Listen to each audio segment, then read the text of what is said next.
Hi, I'm Alastair, Managing Director at QGate, and this is QBit.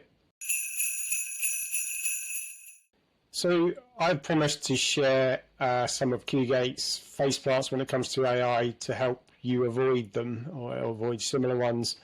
So let me tell you one about that we came across recently. I'm going to call this one when AI tweaks your work into oblivion. I was building a brand new Copilot agent. In my mind, the idea was brilliant. At least, in my head, it was. And this agent was going to act like a process mapping guru. So, as part of our process with our clients, we'll map their workflow. And what we wanted to do was translate that into features automatically. Essentially, press a button and it saves us hours of work, manual work. So beautiful, right? So I spent a couple of hours refining it, structured the questions, tiny logic, some clear outputs, and I got, I guess, 95% there where I needed to be. And all I wanted to do was tweak a tiny bit of it, and then disaster struck. Copilot and I had what I'll politely call a communication misunderstanding, and I asked it to change a few of the wording, and I had one final question, and it decided to completely redesign the whole thing. New structure, new approach, new question, new everything.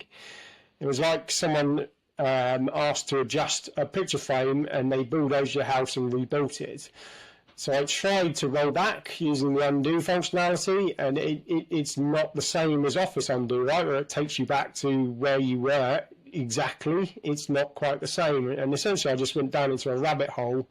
I was going up and down rabbit holes. It felt a bit like I was touring Wonderland.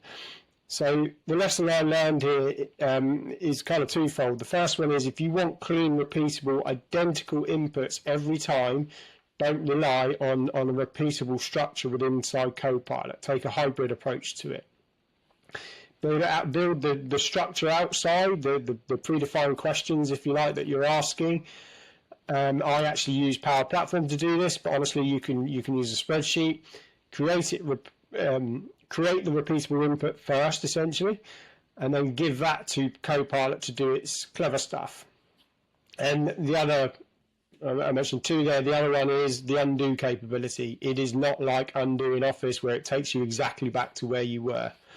So that's my faceplant, and I hope it saves you from one of your own.